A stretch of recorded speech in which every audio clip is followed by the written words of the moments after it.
Bienvenue sur l'Argus.fr et bienvenue dans les réserves du musée de l'aventure Peugeot.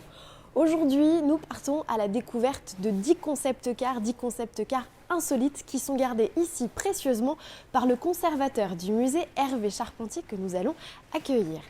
Et Hervé a choisi de commencer cette vidéo en nous présentant deux concepts, RC Pic et RC Caro. Alors Hervé, pourquoi avoir choisi ces deux concept cars ? C'est des concepts qui restent dans l'image de la marque comme un aboutissement, comme un style d'une époque bien précise. On est au tournant des années 2000 et Peugeot va proposer sa version de la voiture coupé, sportif, élégant. Ce sont des concept cars, donc ça n'a pas vocation à être produit en très grande série, mais ces véhicules sont là pour montrer et un savoir-faire stylistique et un savoir-faire technique. Pourquoi en avoir fait deux ? Parce que l'un est mu par un moteur essence, l'autre par un moteur HDI. Alors, est-ce que ces véhicules ont donné finalement lieu à une vraie voiture de série ? Plus tard, oui, en fait, on pourrait dire que c'est les ancêtres de la future RCZ.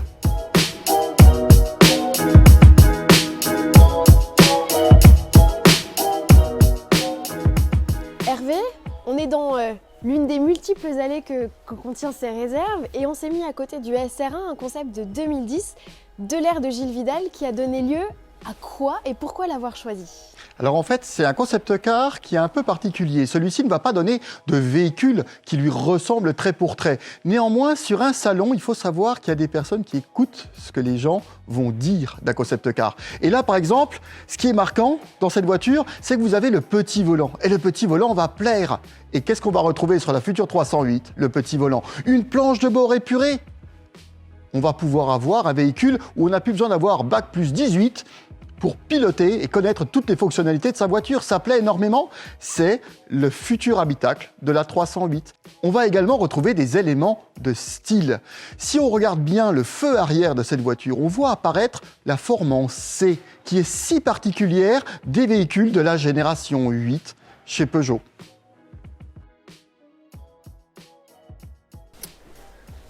Des belles choses ici. Oh là ! Qu'est-ce que c'est que ça ? Ah bah ça c'est un projet... Ah bah il prend la poussière. Hein. C'est un petit projet qu'on va remontrer à partir de l'année prochaine. L'année prochaine, on va fêter les 30 ans de la 106 et on va organiser une exposition spéciale au musée de l'aventure Peugeot à Sochaux. C'est pour ça qu'on a choisi de ressortir ce véhicule. Alors ce véhicule, il est un peu particulier. C'est pas un concept, c'est pas un prototype, c'est en fait une étude. Et cette étude, bah, c'est l'étude de ce qu'aurait pu être un petit cabriolet 106. Alors on a tout, on a une base roulante, on a déjà le maquettage de la forme de la voiture et quand on présente une voiture pour un go-no-go, ce qu'on appellera un go-no-go aujourd'hui, eh bien on va simplement mettre des lignes de scotch noir pour délimiter ce que seraient les coupures de tôle ou les optiques. On est sur la base d'un véhicule, on se fait une idée et on voit s'il y a un intérêt à le produire ou non. À l'époque, la marque avait dû se dire que c'était pas très heureux et qu'on n'allait pas le produire. On se réservait pour autre chose, peut-être la future vainqueur.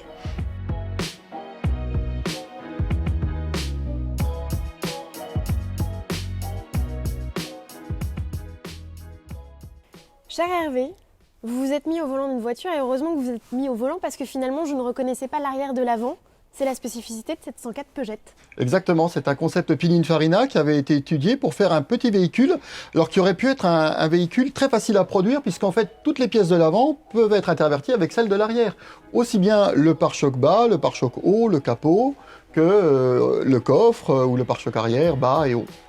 Du coup, c'est une voiture qui est siglée Pininfarina parce que réalisée par Pininfarina ? C'est un concept car qui est issu de Pininfarina. Mais n'oublions pas que dans l'histoire de Peugeot, Pininfarina et le style Peugeot ont toujours travaillé en parallèle et de concert pour fabriquer des voitures. Cette fois, on est à côté d'un concept du nom de Proxima qui date des années 80. Qui préfigurait quoi, cher Hervé ? Alors, cette voiture, il faut voir que c'est le deuxième concept car de la marque Peugeot. On est encore dans l'évasion, dans le rêve, dans le véhicule totalement utopique. D'ailleurs, son nom, Proxima, vient du nom d'une étoile. Hein, c'est comme Quasar, qui est très lié à l'astronomie. On est dans l'exploration d'un futur totalement hypothétique qui n'a pas vraiment de réalité en tant que telle. Très conceptuel, c'est la base même du concept. Finalement. C'est la voiture d'un futur imaginé et rêvé, mais très longtemps à l'avance. On n'est pas encore dans le concept car qui préfigure des connotations pour le véhicule qui va sortir en série juste derrière. Alors quelle est la spécificité de ce concept Proxima? Sa motorisation, son look, son... En fait, tout est décalé dans ce véhicule. Les mondes s'entrechoquent. On a un intérieur avec des canapés Chesterfield, alors qu'on est dans un véhicule qui est typé pour le futur. On a une bulle qui glisse au-dessus du véhicule. On voit les panneaux solaires qui sont censés amener l'électricité dont a besoin le véhicule pour se mouvoir. Mais il a un moteur thermique de grande puissance. On va explorer, jongler, montrer ce que pourrait être le véhicule non pas de demain, mais d'après-demain.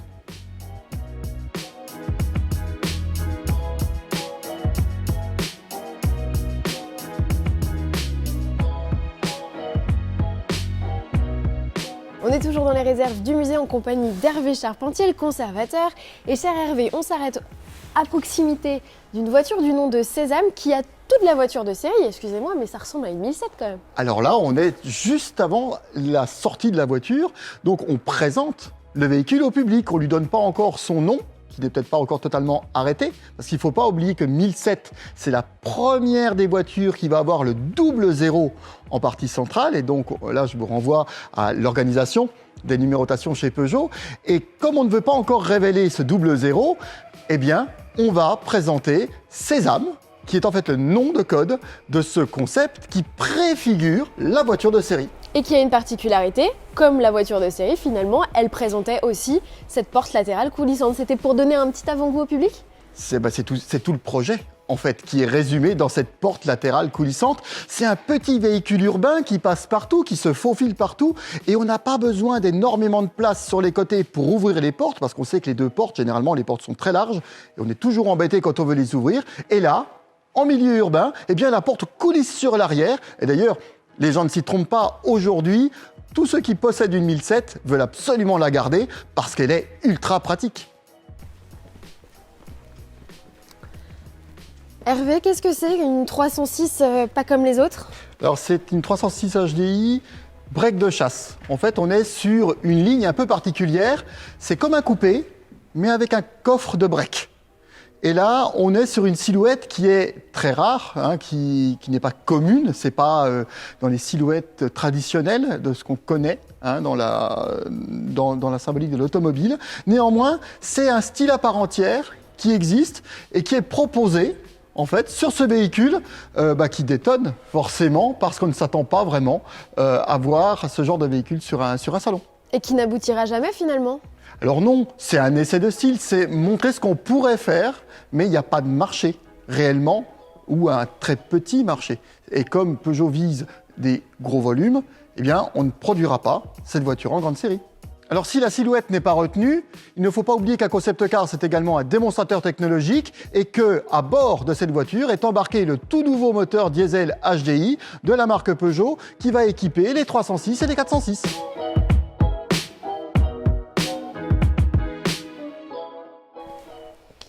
Alors Hervé, on est à côté d'une 505, mais finalement c'est une 505 pas du tout destinée au marché français. Qu'est-ce qu'elle a comme spécificité cette voiture? Alors déjà, c'est un coupé, il existe également le cabriolet qui va avec, 505 USA. Alors pourquoi USA? On va la reconnaître déjà aux catadioptres qui sont sur les côtés, aux différences de pare-chocs. Il ne faut pas oublier que ces années-là, Peugeot est présent aux États-Unis et qu'à New York, par exemple, les taxis jaunes sont des taxis Peugeot 505. Malheureusement, les Américains n'y auront jamais le droit finalement à cette 505. En fait, les Américains ne vont jamais avoir connaissance de ces modèles puisque Peugeot va se retirer du marché américain à la même époque. Et donc du coup, ces concepts restent des études qui ne sortiront jamais des cartons. Ceci n'est pas une 104 comme les autres, Hervé, ça a donné naissance à un sacré numéro, c'est bien ça? C'est bien ça, on est en fait sur les premières ébauches de ce que va devenir la 205.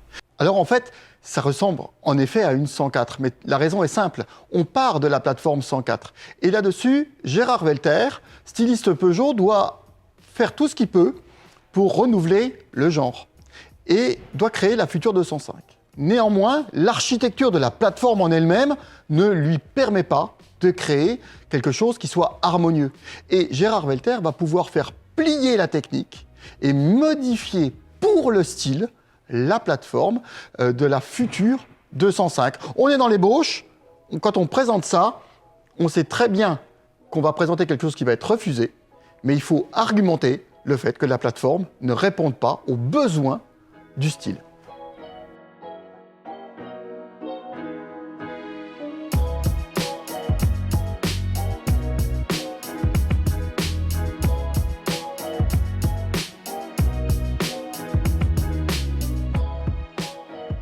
Pour finir cette vidéo sur les concept cars, Hervé, vous avez choisi de descendre deux modèles, 308 RCZ Concept et 308 RCZ R Concept.